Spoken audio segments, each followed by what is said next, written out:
I'm going Jazz versus Brooklyn. That's very ugly, but that's what I'm going I with. was gonna say that's the ugliest NBA finals in the history. The TV ratings, you might get better TV ratings from Dateline or something else. Whatever's competing against Yo, it, the ratings are gonna be better. all right, whatever. I don't think so. But for a basketball, a non-casual, oh yeah. I mean, I like new blood. Like NBA needs new blood. Like we don't need LeBron in 19 straight NBA finals. We don't need Golden State Warriors all the time. Let's get some new people up in there. You know what I'm saying? Let's No, get some more celebrations. I'm with you on that, man. I'm with you on that. Hey, man, listen, aside from basketball, man, shout out to my shirt, man. It's BET Uncut, guys. Listen, I know we were all some slimy individuals back in the day. Listen, we all remember the Nelly tip drill epic scene where you swipe the credit card through the girls. Woo! You know, I think some kids watch this show, so I'm not going to be too explicit. But you know what I'm talking about, man. BET Uncut was a novelty, man. It was a novelty. Now all the videos are just on YouTube now, and everything looks uncut. Everything looks uncut. You know what? You know what's funny? BET Uncut. I believe it used to come on at 3 a.m. And I used to set my alarm. I set my alarm. I want to see BET Uncut at 3. And what will piss me off is like half of the videos be uncut. And then half of the videos were Benzino videos. Benzino, does he have a partnership with BET Uncut? Look, but man, he was too raw. It was too raw, man. But he definitely was, man. Listen, I hope we can be as raw and unfiltered, but wise at the same time as BET Uncut was on this show. This is what I strive to do. Okay, hey man, this is what I strive to do. Respectfully. BET Uncut helped me with puberty. Just like remember them random Girls Gone Wild videos? They used to come on at 2 o'clock or 3. Them Girls Gone Wild, and they'd be at beaches. Yo, listen, man. I was a sicko, but I think every 12-year-old kid was a sicko, man. Like, come on. Yo, do you remember the Cinemax days? Remember how they had the soft porn? Skinemax. They used to call it Skinemax. Skinemax. I never heard of that before, man. And, but yeah, man. HB Ho.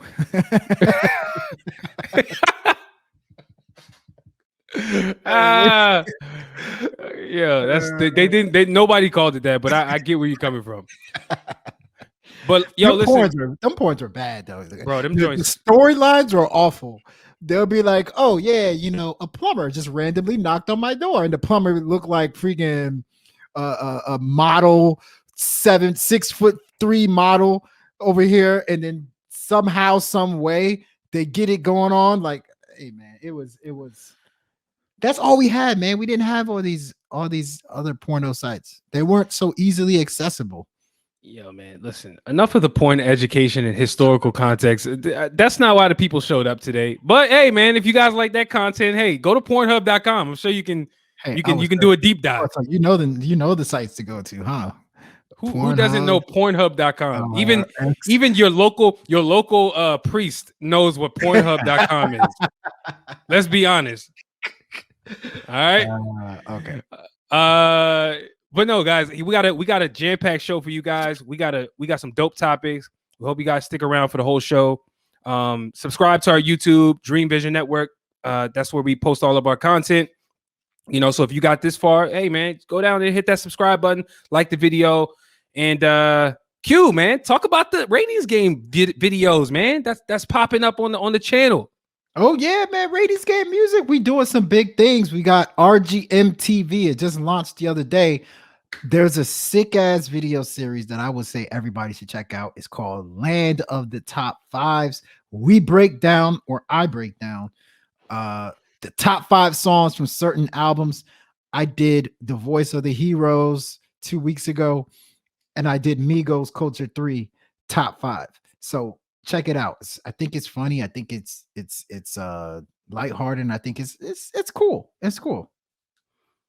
Yes, sir. Yes, sir. I guess on that note, I think this is a good point to start the show, man. I'm ready to open it up and talk about our first topic, which is the release of the Migos Culture 3 project.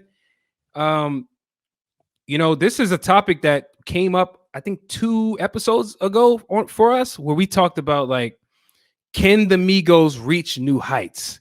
You know, what are we expecting out of Culture 3? Can they achieve what they were where they were about 3 years ago, in 3 to 4 years ago in the music industry, right? Where they were looked at as those dudes. Can they get back to that? And so I guess over the next couple of minutes, we're gonna get at that, man. But also, in addition to that, breaking down the album itself. With that being said, Q, I'm gonna give you the alley oop here, man. What did you think of Culture 3? You know what? First and foremost, I'm gonna say something. I missed the hell out of Migos. Like they've been gone. It maybe they weren't gone that long. I think their last album, Culture 2, came out what 2017, 18. But I feel like we were waiting for this Culture 3 album for quite some time. Now that they're back, I feel like the world is like back to normal again. Like this is the Migos Culture 3 signifies that the pandemic is over. We can all go outside. We can all repo the cars of people that we no longer like anymore. All is good in the world. You know what's funny? We're going back to the discussion that we had a couple weeks ago about Migos and their evolution, or not their evolution, but I guess, can they still do what they did in the past? I think what's interesting about them is their first two Culture albums had distinct vibes to it. So, Culture 1, which I think we can argue is a classic album. I think that was a very good album, and I think it really changed the game. Culture 2 was a lot more experimental. You got them rapping over beat like beatbox type beats, with Pharrell and Narcos and stuff like that. It was very experimental for them. Culture 3, I think, is a combination of both Culture 1 and Culture 2. Experimental a little bit, but then also authentic trap vibes on it. I personally think the album is complete. I think it's entertaining, a little too long. It's dynamic. You got some really good features on there, really good performances on there, and the beats. Oh my gosh, the beats. I mean, all the people that were a part of the making of this album, all the producers. My goodness. Some songs I just love the beats of some songs. Like everybody on the internet and stuff like that are talking about Malibu. Yeah, Migos did their thing on Malibu, Polo G did their thing, but that beat, oh my God, Avalanche. And then not only is it the beats, but then the way the Migos are rapping on the beats, it's just like, my goodness, it's tight. Um, I do. One of the criticisms that I've been hearing online is that there's something missing, and I do get that. I feel like Quavo shines bright on this album for sure. I think Takeoff puts up a performance that's amazing. I mean, Takeoff, I said it on my album review. Go check it out, Ratings Game Music. On my album review for Culture 3, I said Takeoff raps as if like his spot on the Migos is on the line. Like he raps as if he's interviewing for a position on the group. And I think that just brings out a hungry version of him. He shined on the track, but I think really what makes the album sound a little incomplete is I feel like Offset kind of coasted through the album. If you ask me, he did have some really deep verses, but for the most part, like I didn't see that super dynamic Offset like that you would see on, for instance, IDK's joint that's popping right now. You didn't get to see that Offset, but all in all, I think this album is good. I think it's if I were to give it a grade, I would give it a B minus. I think it doesn't live up to expectations, but like I always tell you all the time, when you're somebody like the Migos, you're never going to live up to expectations. Um, just because they put the expectations so high on you. But I do think it's a really good album. Musically is great, it's diverse, and it's entertaining. So grade wise, what are you giving it? I said B. B minus. Were you listening to me? I was not. I tuned out because I disagreed with like 98% of the stuff you said. No, I'm kidding. No, I just missed the grade that you gave. My bad. Okay. All right. Yeah. No. Hey, listen. That's a solid grade. Obviously, listen. If you get a B grade I don't give a damn what it is. What assignment, test, exam, homework. If I get a B, I'm happy. Like for the most part, like it's not an issue. I think you're right on point with that. Here's the thing with the Migos. Even though we talked about that on the last, we mentioned that last topic, right? About how if the Migos can live up to what we expect from them. I think that like what I realized when this album dropped is that the Migos never left. They never left. Like, yes, their last album was in 2018 with Culture 2. Yes, that album was not the best because I would legitimately say Culture 3 disappointed because coming off the high of Culture 1, it felt like while there were songs that hit, it felt like as a body of work, we kind of expected more from the Migos. At least I did. I'll speak for myself. And so that album to me kind of let me down a bit. And then going back, Culture 1 came out 2017. So essentially, we're talking about a 4-year stretch that the Migos have been considered this top trap group, right? In the culture, establishing themselves as cultural figures within hip hop. Yo, that's incredible. Like, that's incredible to be around for 4 to 5 years and to be at the forefront. Like we know how this music stuff is nowadays, right? Artists, if they're lucky, you'll dominate for a year. If you're lucky, if you're like blessed, 2 years, 2 to 3 years max. We obviously see some exceptions, right? Of some people who've been on top for even longer than that. Drake, and he obviously won decade artist of the decade, which I think was deservedly given to him. But to me, this Migos Culture 3 album showed me a couple things. It showed me that the Migos have had their foot on, I think they've had their foot on the pedal as far as rap music for a while now. Secondly, these dudes is automatic. They don't miss like that. Like they to me are like the epitome of a machine. Like how is it that they can put out these type of quality songs at this rate? And it doesn't even feel like they skipped the beat to me. Like it honestly feels like the Migos dropped last year. Right? Like I don't know if that's a talent of theirs. I don't know if it's because we were waiting on the Migos. I don't know if it's because their impact is that strong. But to me, when they dropped that album yesterday, I listened to it. I was like, man, like either the culture has been keeping their sound afloat or the Migos have just impacted us enough to where we're just ready to receive whatever the Migos drops. Like I think it's the latter for me.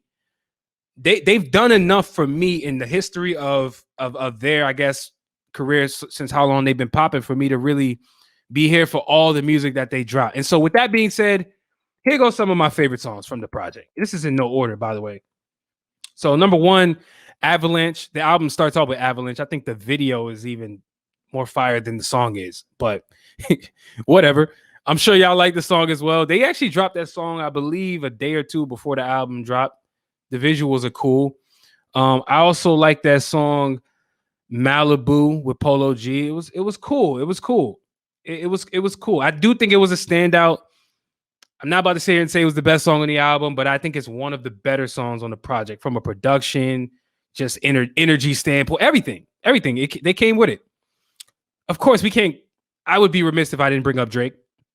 I think Drake dominated that song, Having Our Way, to the point where I'm asking myself, like, where was this Drake? Where has this Drake been at?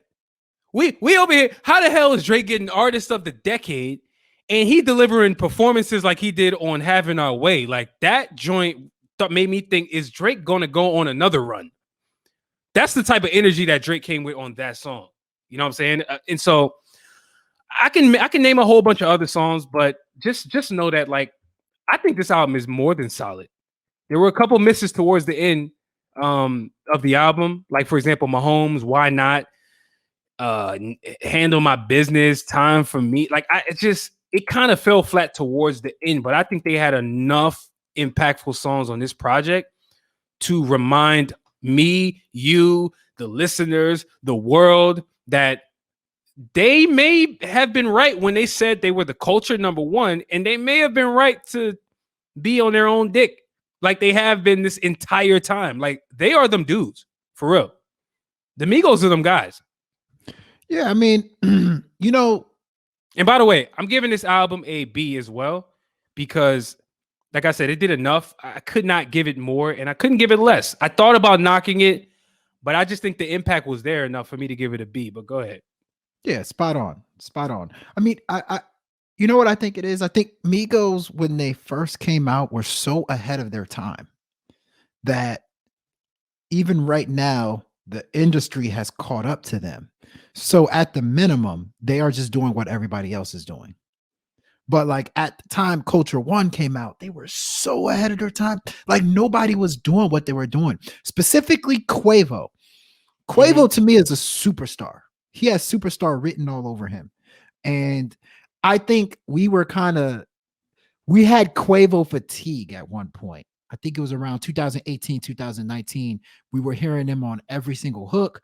He was on a whole bunch of songs. He was doing joint projects. He had his solo. His solo album was like the lowest point of his career, in my opinion. Quavo Huncho did not hit. It didn't hit, which was surprising because I always thought Quavo was a superstar, not a star, a superstar. And so I think them taking a break was genius because that fatigue that we had, particularly for them, went away a little bit. So when I heard Quavo on these songs again, I was like, yo, this guy's a star again. You know what I'm saying? Like, whoa, I want to hear more. And so that's I think that's one of the big points. And then let's just give them credit. It's good. Like us in the, I guess, what would you call us? The East Coast, sure, Southeast, right? We as East Coasters always want to praise New York rappers, DC rappers as great rappers. Listen to Migos. They're actually really good rappers. Like they flow well.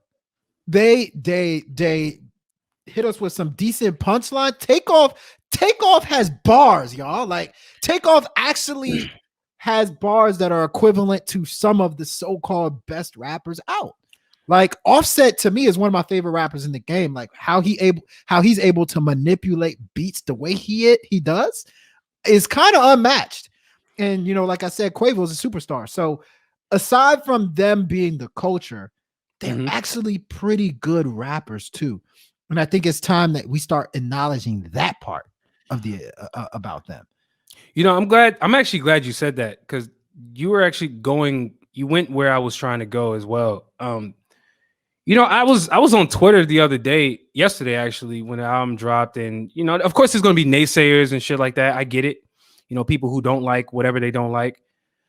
But I saw a bunch of different references to the Migos being mumble rappers, and I'm like, bruh, when I hear the Migos, I literally can hear everything that's being said. Number one, now we can argue whether or not their content is constructive, if it's interesting. You can debate on that. But as far as the flows, as far as the different pockets and cadences, as far as the delivery, bro, the Migos is top tier. They top tier in that regard. And it's evident when they do freestyle, like they just did the LA Leakers joint. I've seen them in different freestyles over the years. Bro, they got a certain level of swag and presence on the microphone that you can debate whether or not they got bars, which they do, or they don't. But you are an idiot if you think the Migos are a mumble rapper, straight up, or mumble rappers. You're dumb. They're not mumble rappers. I mean, I think mumble rappers, the definition of mumble rappers has been so cloudy as of late. People can't define what a mumble rapper is. To me, a mumble rapper would be like what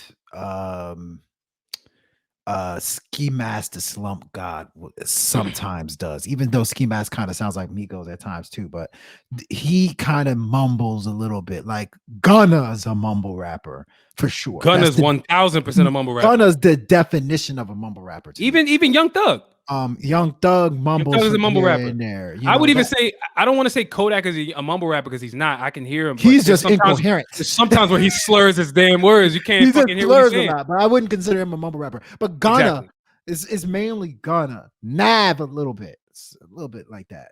But to kind of pivot to another topic, you mentioned Drake, right? And how Yeah. Drake killed that second song. And I was thinking a couple days ago, how important was Versace to not only Migos and Drake, but also Drake? Like Versace allowed Drake to kind of switch his lane. Remember, once he dropped Versace, Drake started to understand that, like, oh yeah, there's that like South rap lane for me that I can dominate. Yeah. And then for Migos, it allowed them to kind of also, I think, experiment with different sounds, different artists, mesh their sound with other people. So it then had me thinking about the evolution of artists. Um, Another thing that made me think about the evolution of artists is I listened to Polo G's album that also came out the same time as Migos Culture 3, Rap Star. And it was evident to me that Polo G is chasing superstardom. And in his chase to superstardom, I can see him slowly morphing into an all around hip hop artist that relies on melodies, that doesn't mind spitting bars over any type of beat. We're talking pop beats, whatever, and probably putting away with his gangsta content. So, you as the consumer, you, Uche, and everybody in the world as the consumer, how do you feel when one of your favorite artists switch up their style in chase for superstardom? Yeah. I guess first off, I think the answer to that question is very, very hard to answer because you really have to. We're only speaking at this from the fans' perspective. Like, if you're a fan of an artist, we're not talking about a casual fan because a casual fan probably won't care, right? They'd be like, all right, whatever. But if you're like a legit fan of an artist, how do you feel about this? So that's the lens that I'm looking at this through. So I give you a personal example, right? So look at somebody like, let's look at somebody like J. Cole, right?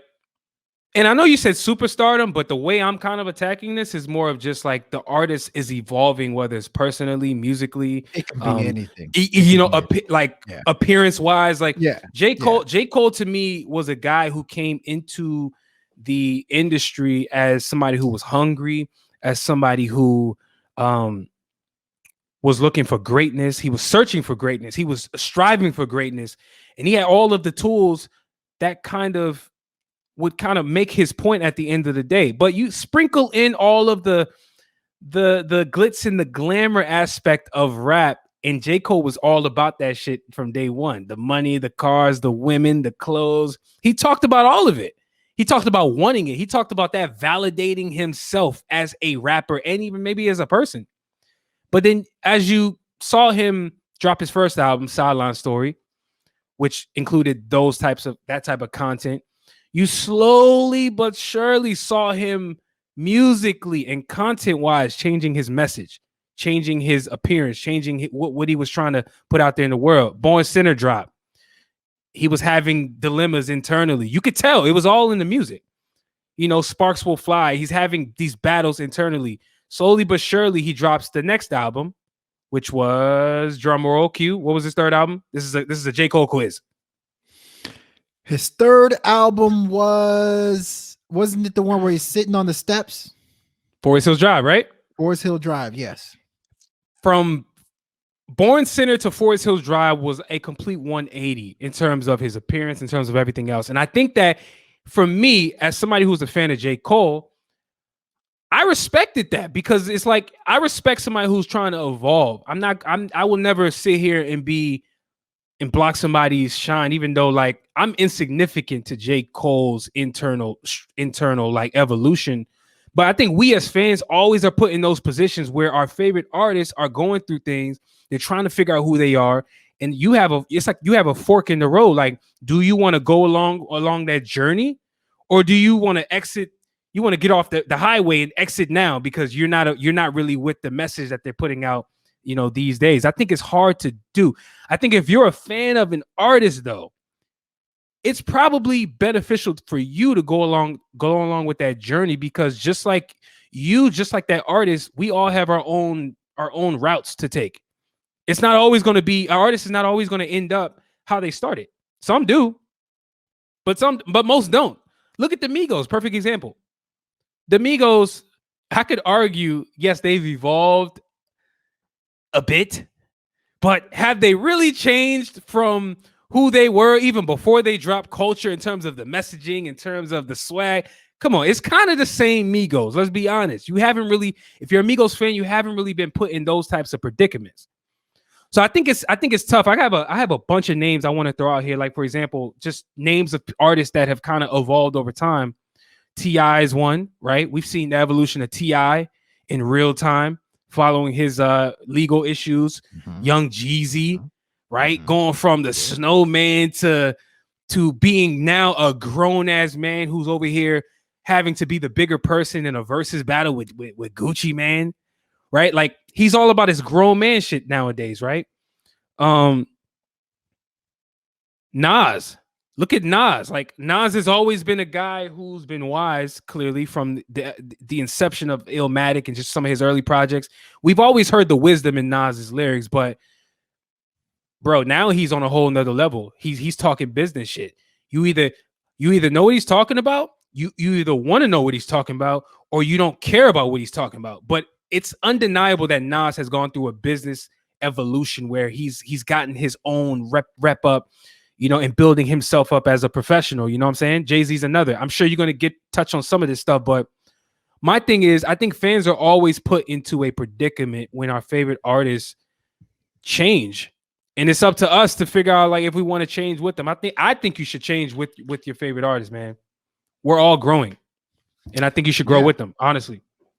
I mean, that was a great soliloquy you gave, man, because it's true. I mean, what I loved about what you said is that some of these people that are changing is not noticeable unless you are a big fan of these people. Like J. Cole, you have to actually be paying attention to his content to realize that he has changed, because he's generally rapping similarly. He's generally still doing some of those melodic things that he usually does, but his content has changed. And then you talk about Jay-Z, obviously that's the biggest one, where he went from hustler to a guy that's giving tips on money. I want to give you my personal one, and you're going to laugh at this one and you're going to relate to this one. Tyga. Remember when Tyga first came out? A lot of people don't remember that. Tyga was actually signed to Lil Wayne and Pete Wentz. Yes, Pete Wentz. He was signed to both of them, and Tyga made PG music. I'm talking PG, no curse words. He's over here talking about like falling in love in cloudy skies, and he was somebody that was like, I swear to you on everything, I saw a Tyga album in Rainbow, not Rainbow. What's that place? Pretty much a women's like store, like a American Apparel.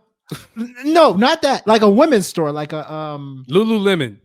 Not Lululemon, like a like Victoria's Secret type thing. Like it was one of those women's store. Okay. And it was literally in the display shelves. It was the only album on there. I put it on everything. I saw it there. It was that friendly. It was that nice. It was that gentle of an album. Now Tyga has morphed into a strip club. He has a new song called Splash. Contrary to popular belief, it doesn't go splash, splash. What I want to do, splash, splash. It's actually different chords.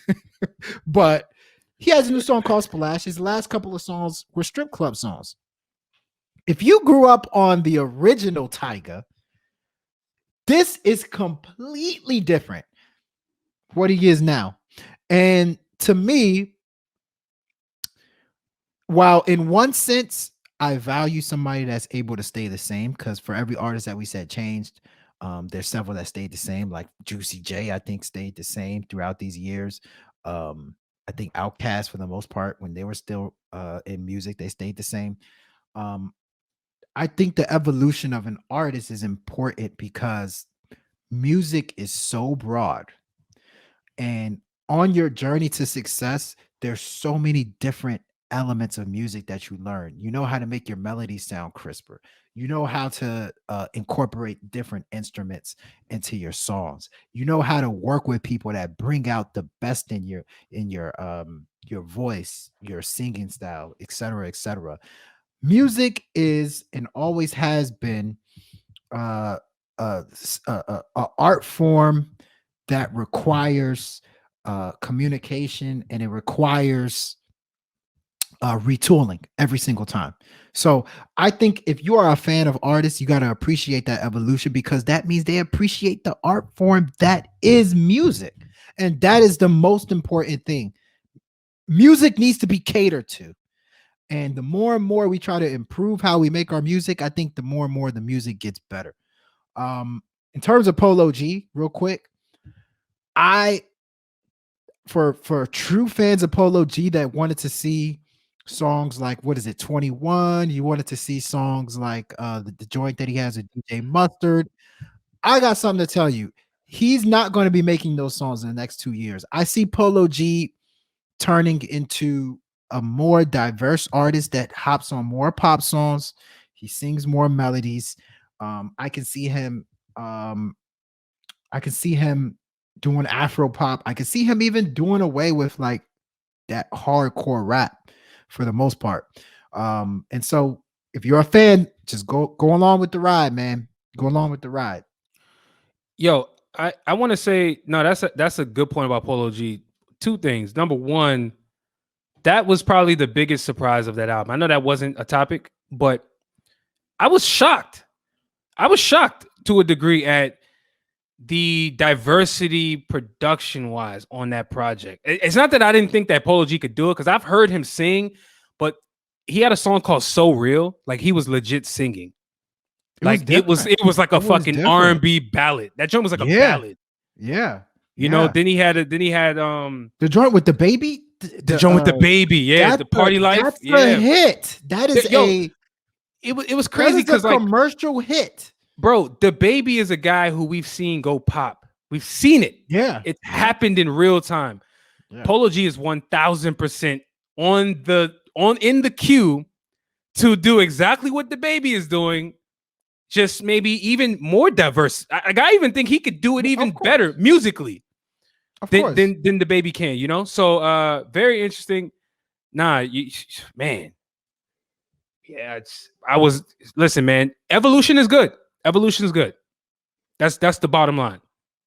Evolution Oh, is and by good. the way, sorry, before we move on to the next topic, we didn't even bring up Drake not one time in that. And I think that Drake deserves an honorable mention when it comes to watching an artist evolve over time. Not even, and I'm talking about on every level. I'm talking about appearance wise. We've seen Drake look different over Yeah. time. Yeah. We've Yeah. seen Drake Yeah. sound different in terms of his tone That's and true. delivery. We've seen Drake act different.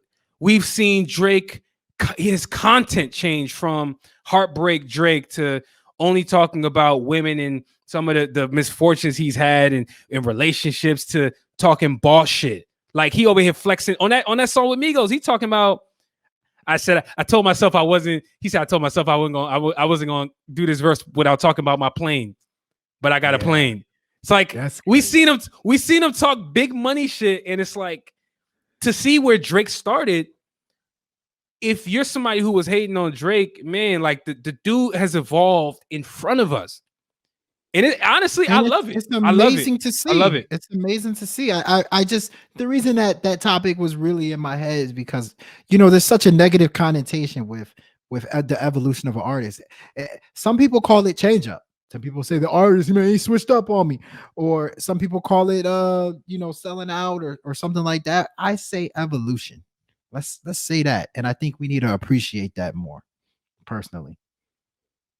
Could not agree more. I think we want to know from y'all though. Leave a comment, hit us on social. Let us know who, excuse me, let us know who your favorite artist is that evolved over time. And also, if you were rocking with an artist back in the day that changed up on you and you no longer were rocking with the music after the switch up, we want to know those too. Like, because I think that, it's always interesting to get every angle, every opinion, because there might be an artist that we rocked with through the evolution that other people fell off that bandwagon. They weren't feeling it. So it's always interesting to hear people's opinion. But yeah, let us know. Now let's move on to the next topic, which is which platforms, rather, I should say, are breaking artists in 2021. And then not only that, let's also just kind of walk people through how indie artists have been utilizing different platforms over the years in order to like propel themselves to success. So we've obviously seen TikTok come into prominence over the last probably a year and a half as being that platform that's really breaking artists, really getting their music out there, exposing their music to a wider fan base. But TikTok is relatively new, right? And so there's always been a platform that has been doing that job of propelling an artist. So Q, I guess what has been your most, what has been your favorite platform where you've seen kind of artists break over the years? And then also like, what do you kind of see in the future? Do you think how long of a run do you think TikTok will have? And then also like, do you think TikTok is on its way out pretty soon? Yeah. Oh wow, that's a great 2-3 great questions you just asked me, and fortunately I have some answers for you. Oh, let's get it. I'm gonna go kind of a little bit of a different angle than what you might go, but I'm gonna bring up the old ones, Twitter/Instagram. I think in this world that we're living in today, we are so enamored with the premiere, right? When something is premiering, we flock to it. So, for instance, I'll give you a good example. Megan Thee Stallion just dropped a new song, and I heard it. I saw the video. She hopped back onto Twitter to tell her what hotties that the song was coming out, and she made sure to give snippets. She made sure to, kind of tell them when it was coming out. And I think that anticipation building lets people really want to listen to the song. Nicki Minaj has done it in the past. Drake, Kanye, whoever it is. I feel like we like the math, the science, the information behind the song more than the actual song these days. So I think Twitter and Instagram have been huge and are still huge to this day for an artist breaking.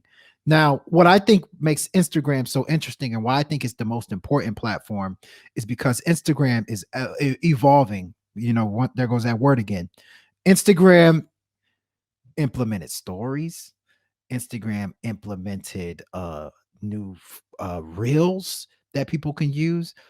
Instagram allows people to be personal because all these things, maybe they sat down together and said, yo, these are the type of things that people want so they can get closer to knowing these popular popular socialites, musicians. So let's incorporate these elements into our app. And I think it has worked wonders, man. So with music these days, I want to reiterate, with music these days, yeah, music is cool, but if we get to know the person behind the music, that is the best thing in the world. And I think Instagram and Twitter are the best ways to do that. In terms of TikTok, we all know TikTok is making superstars these days. Erica Banks is somebody we can name. There's the dude that made Corvette, hop in the jet to the stage of that. Pop Hunter, which I don't think, sorry, no disrespect to Pop Hunter, I don't think Pop Hunter would exist 10 years ago with that song. Like there was no way that we would have cared about that joint. But yeah, TikTok it's to me, TikTok is just a little too gimmicky. Because the question that we got to ask ourselves, who do we want for the longevity in the music industry? Who do we want loving our music? Do we want kids to love our music who have an attention span of like 1 second? Or do we want adults liking the music? Which adults are the ones that are going and buying Spotify, Apple Music. Adults are the ones that are going to bat for artists. Adults are the one that are hopping in these artists' pages and leaving comments. So I think TikTok is so catered to kids, they're just going to switch out who they think are relevant and you're gone. Adults, I think, for artists is the ones that you should be targeting. And so with that being said, I don't see TikTok lasting that long. Maybe give it 2-3 years and something else is going to come out. But if I was an artist, I'm putting all my attention on Instagram, Twitter, SoundCloud, all that stuff. Yeah, that's an interesting angle. I like where you were going with that because you said some really interesting things. I'm with you though, as far as TikTok and Instagram being like premier, I guess, platforms that are kind of like breaking artists, or not even just breaking artists, that artists are using as promotional tools to fuel, people caring about their music. And that's really what it's about at the end of the day, right? Like, what platforms are being utilized by artists and for artists to get their music out there at a large scale. The reason why I like what you said about Instagram and Twitter, and I would actually throw in YouTube. I suppose TikTok is in there as well.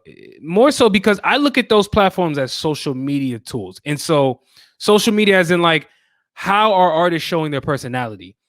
I think where music has gone nowadays with like some of these musicians, right? We've seen it. We've seen it too much these days. Is the music is almost secondary in a way, right? Like, what people seem to care about is That's exactly what I'm saying. how are these artists living their lives? Like, give us behind the scenes look into who you are. And I think YouTube it allows people to have vlogs. Like, we've seen Queen Naija, who was a YouTuber, come out of like have a successful YouTube career as a vlogger, somebody who's just there showing her who she is in her life. People support her, and oh damn, she can sing. Oh, let's turn her into an artist. And she like leveraged that community. And it's like she already has a fan base because people know who she is through YouTube. And so I think the days of artists just kind of blowing up off of a SoundCloud, for example, right? Back when Russ was doing it, back when Uzi blew up off of SoundCloud. Like, a lot of these artists just literally their music was so fire that the communities within SoundCloud was giving them millions of streams. Even Lil Yachty is another one. Lil Yachty blew up off of SoundCloud. Like, just he put out all those earlier songs that everybody rocked with, and that community propelled him to the forefront. And then, oh shit, they got a cool personality. It's almost like the reverse nowadays. We want to know the personality first, and then it's like, oh, you know what? They're cool. Let me hear their music.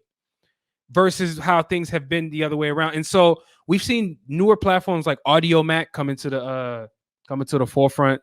I think Audiomack is still a little bit more international than US centric at this point. I'm curious as to whether or not Audiomack can make its way into the US, kind of like how SoundCloud has been that platform for indie artists. But I think overall, though, I don't really see TikTok being around for that much longer either, personally.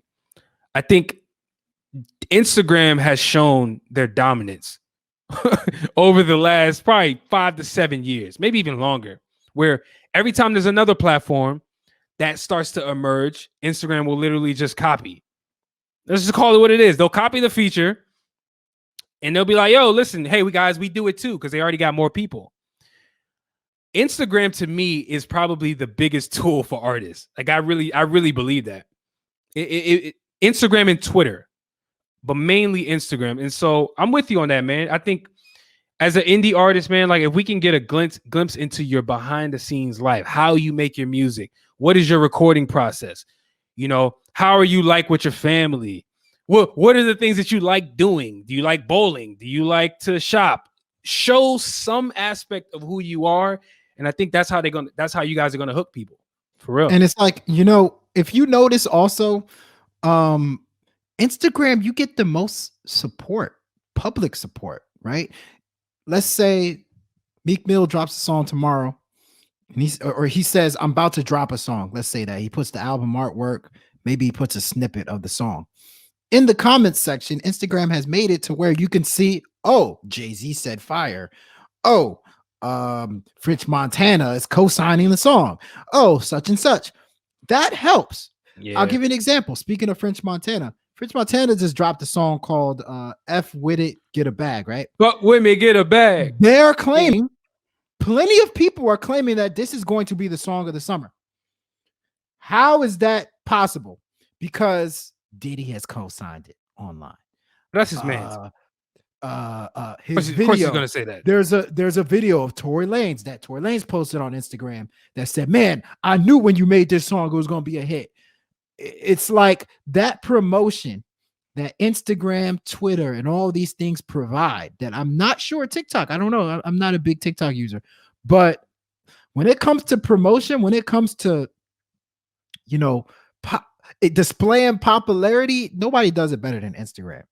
Yeah. So I would put most of my stock into that, man. Like if I was an artist. No, having an Instagram profile is very big, man. It's like that. If there's one social media tool you should choose as an artist, 100% Instagram. It has to be Instagram. 100% Instagram. Even though there's other ones that are they're working out here for artists. TikTok, we get it. TikTok is a big one these days, but I think Instagram is the pillar. That's the pillar one that you kind of have to have. And you can link your Instagram to Facebook. So there you go. Just one click, and whatever you post on Instagram is on Facebook. But Facebook's like a flea market. All right. Next topic. The impact of Lil Wayne's The Carter 3. On June 11th was the 13th year anniversary. I can't believe it's been 13 years. That's unbelievable, since The Carter 3 came out. I think one of the best albums I've ever heard. Yes, I said it. One of the best albums I've ever heard. And I guess looking back at it, let's reminisce about that album. Like looking back at it 13 years later, how do you think it impacted the hip-hop game, man? Man, listen, man, if nobody ever said this out loud, which I think people said this before, but you got to say that anyway. You can make a legitimate argument that Lil Wayne is the most influential rapper ever. I'm here with the hot takes. You name me another artist that is more influential than Lil Wayne, and we can have a debate. And I'm not saying some don't exist. I'm saying like Wayne is up there. Wayne is up there. Who'd you say? Ace Hood. All right, knock it off. All right, no, I respect the Ace Hood. He definitely influenced people like Meek Mill. They stole the flow. Yo, Meek Mill. Hey, bro. Meek Mill is a early Meek Mill is a carbon copy of Ace Hood. I'm sorry. It's just gotta call. Go back and listen to the flows. Go back. Fine. I digress. And so with that being said, dude, Carter 3 was the pinnacle of when we think of Lil Wayne and what he means to the culture, what the impact that the influence that he's brought to the game, rapping wise. I think when I think of Carter 3, that to me was the pinnacle. And by the way, that joint dropped in 2008. He has songs like Miss Carter with Jay-Z. I'm looking at the track list right now. I'm looking at it right now. Dude, Jay-Z dropped off a great verse. Good. Bro, every song is good on this album. Brother. A Millie was what? Listen, street single. If social media was around when Lil Wayne dropped, and when I say social media, I mean like Instagram, Twitter. If that shit was around where shit was going viral in 2008, bro, Lil Wayne would be even bigger than he is now. But for sure. Remember when a Millie dropped? Remember when that one take video dropped and he was just like walking through? They were like filming a video. He had his shirt off. It was like a one take video. Yeah. Bro, come on, man. You I mean, I'm couldn't. looking. Wayne Look, was untouchable. I'm looking at this right now. Mr. Carter, 5 stars. A Yes. Millie, Wait, 5 wait, wait, stars. whoa. Don't forget, don't skip three-peat now. The intro. That was Three fire. Pete, 5 stars. I get that 5 stars. 3 Pete, 5 stars. Mr. Got Carter, 5 money. stars. A Got money Millie, number 5 stars. 4. Got money, maybe 4.5, 5. I like Eh, it. trending towards 5. I don't think enough people appreciated Comfortable. Babyface. Comfortable Lil was Wayne and fire. Babyface. Comfortable is 5 for Do me. you remember? Comfortable might be 6. Do you remember that joint Comfortable leaked? is fantastic. That joint leaked it was on one of his mixtapes. Yeah. It was like a year before the joint, a year or 2 maybe before Carter actually dropped. We been heard Comfortable. That joint was that 5. Fire. No. Carter's Comfortable 6. No, 6 out of 5. I agree. That's 6. I agree. That's a fantastic song. Dr. Carter, I'm gonna give Dr. Carter 5 because I think it was really well done, really well structured. Mm-hmm. You may look back at it now and say it's corny, but I personally 5. Phone home. Corny again. Wheezy. Phone home. Wheezy. 4.5, 5. Tie my hand. But you know, hold on. Before you go to tie my hands, can we just talk about how left field Wayne was? Like the man was in another world. He was in another realm. Oh man. With some of these Dr. Carter and Phone Home were very different songs. I'm talking about conceptually. Oh yeah. Like Dr. Carter was like a legit story. Dr. Carter was legit, and the way he was breaking it down, like what remember it was about a rapper that needed help, and he was like equating it to like it was operation. He was talking about like he was metaphorically breaking down the operation doctor's table to like how an artist needs to step their game up and all that other shit. Fantastic. Yeah. Tie My Hands with Robin Thicke. Oh, boy. 6 out of 5. 6 out of 5. Absolutely. Mrs. Officer. 5. Ooh, 5. Easy. 5 out of 5. And Kid's on there. It's still 5 out of 5. Let me tell you something. Let the Beat Build was probably my least favorite song. Slept on. When the album dropped. Yeah. And it probably deserved. That's the only one I would give 4 out of 5. I would give that 5. Let the Beat Build 4 out of 5. That's the only one, bro. Oh, Shoot Me Down. Remember, dog? We used to come. Remember in college, we used to break that joint down, like, bro. Oh man. We used to break. That's 5. Bruh. Shoot Me Down might be 6. That's 6 out of 5. That might be a 6 out of 5. Shoot Me Down is that might fire. Be a 6 out of 5. That might be a 6 out of 5. Lollipop. Lollipop was like the commercial joint, so people didn't appreciate it. They were like, "Man, you ain't spitting like you were spitting in Carter 2." 5, man. 6. Yo, listen. Lollipop was I would say, remember how I said that this album to me was the pinnacle of Wayne's, I would say, status, like the highest of the height that he got to? That song, Lollipop, to me, is the embodiment of that. So if I had to pick one song from this one album that was the pinnacle, it would be Lollipop. Was the one that everybody was like, dog, Wayne is next level. Because remember, this album propelled him to do that rock album. Yeah, it did. But it propelled him to do that rock album that nobody cared about. And maybe we should revisit that album, Rebirth. I don't know. Like that's a joint that like was bad, but there were some joints that were actually pretty good on it too. There was some slept on songs, but neither here nor there. We waited for years for Lil Wayne and Eminem to get on the song, and they got on the song on that rock album. I was so disappointed. La La with Briscoe. Remember Briscoe? La La with Briscoe and Busta Rhymes. Briscoe was my dude. That's another one that I may give 4. Maybe 4.5. But that to me was better. That was better than Let the Beat Build, in my opinion. It was a little better, slightly better. It might have been better. You Ain't Got Nothing with Joel Santana and Fabulous. Ooh, that was my joint. That joint was hard. That joint was hard. I get that 5. I give that 5. That is debatable 5. I give it about 4. It's a debatable 5. 4.5. 4.5 ish. Debatable 4. I'm going to give it 5 because I like it. Okay, fair enough. Oh, and this is one of my favorite. The last song on the album, one of my favorite. Don't Get It, Misunderstood. That joint. Ooh. Even though he said some stupid stuff on there. Ooh, don't. That joint is 6 out of 5 for me. Some days I just listen to, and it's 9 minutes, and I would listen to the whole track, the whole 9 minutes, a lot of times.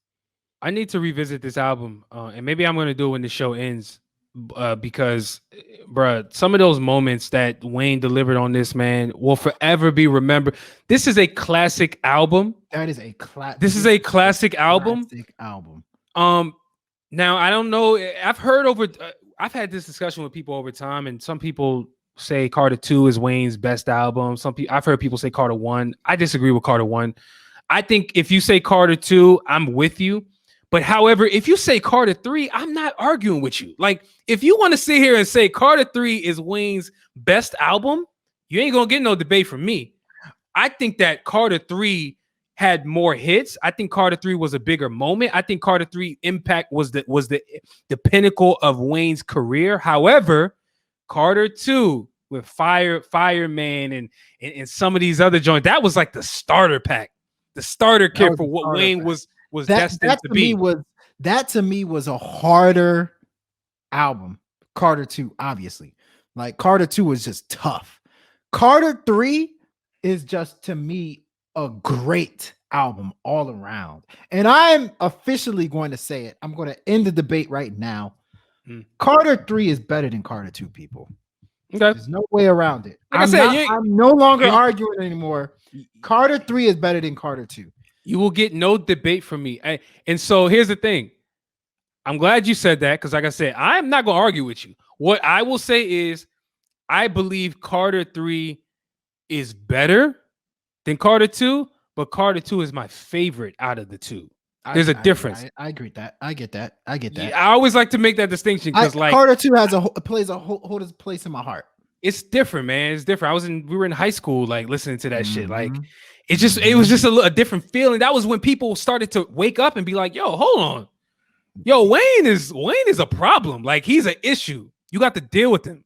I was gonna say I would never forget, because it's funny, because we're now so old that we can see when they first started, when they started to bubble, and then as they're on their way out. I will never forget in high school, our boy Asias said, yo, I've been rocking with Lil Wayne as of late. This is when Carter 1 came out. I was like, Lil Wayne? Wobbity Lil Wayne? Yeah. And I was like, you know what? I'll listen to Carter 1. And I was like, wait, Birdman Jr. was one of the first times where I said, yo, Lil Wayne's a problem. Birdman Jr. What else did I hear on there? On Carter 1? Carter 1, yeah. Carter 1. I just know Birdman Jr. was the one that changed my life. Where I was like, yo, Lil Wayne's tough. I didn't know he was this tough. And then from there, it just took off from there. Carter 2, Carter 3. But it's kind of sad, because you can argue that Carter 1, 2, and 3 are classic albums. Carter 4, I don't even remember what that was. And Carter 5, Jesus Christ. Listen, listen. If you don't know what Carter 4 was, I could say there were a couple songs on Carter 4 that were decent. Overall, it was underwhelming. Carter 5 should not have happened. That's how bad that album was. It should not have happened. Like, wait, Carter 4 was wrong with Carter 4 was wrong with How to Love. This guy talking about I love. Yeah, he went from freaking talking drugs and hustling on Carter 2 to How to Love. Yo, listen, Carter 4 has 6 foot, 7 foot. It had She Will. Remember She Will? Oh yeah. She Will. That's true. Hey, let's put some respect on it. But it had the joint called well, damn, that one was bad. Remember the joint called How to Hate? Where the fuck is where is this joint, bruh? There was one that was John. I hated John. Bro. I hated John, bruh. I hated John. Yo, John was trash. Even the name of the song is just stupid. John? Come on. But yeah, man, I just wanted to give Carter 3 its flowers, man. Happy birthday, Carter 3. Definitely a Yeah, great album. Changed the game. 1000%, man. And listen, we can give credit to Wayne on Carter 3 without trashing Carter 4 and Carter 5. We get it; those shouldn't have happened. But Carter 3 should be in a damn museum somewhere, because In the Black People Museum in DC. there you go. The African American Museum. And listen, it probably won't. Maybe when Trump was in the office, it had a chance. I don't know about now. That's true. That's true. I don't know about now, bro. Like that joint ain't got Could no you chance. imagine now. Trump's over here? Okang was going in the African American Museum. Yes, I can imagine that. Yes, I can. We are going to announce Lil Wayne Carter 3 in the African American Museum. Yeah, right. It was Carter 3 was a tremendous album. It changed the culture. Imagine the lights I've never seen before. Imagine Donald. I couldn't remember the man's name. Imagine Donald Trump using the word culture. Oh yeah, the hip hop culture. Dog, I might become a full-time country fan if Donald Trump ever says that shit. Bro, I might switch genres, man. Oh man. Hey, we are at the end of the show. Thank you guys for sticking around for this long. Like we said earlier, hit that subscribe button on YouTube or whatever platform you're listening to this. Hit the like button on YouTube. Leave a comment. Let us know what you like and what you dislike about our topics. And also, if you guys have some topics you want us to, talk about, leave a comment, man. Listen, we will entertain only good topics. The trash ones, we'll just laugh at them and, act like we read them, but we probably won't. Hey, a laugh a day keeps the doctors away. Check me out on Raiders Game Music, my Twitter, QDeezy for Sheezy, my Instagram, QDeezy for Sheezy. And until then, hey, party on. Yes, sir. And as always, follow me too. UCHAYVA on every platform, Twitter, Facebook, Instagram. I'm never on Facebook, but hey, you guys can follow me there if you'd like. I will follow you back. I promise, guys. You sure? I might. Okay. Let me not lie. I might. That's what I thought. As always, if you're giving advice, make sure it is ill. Peace out.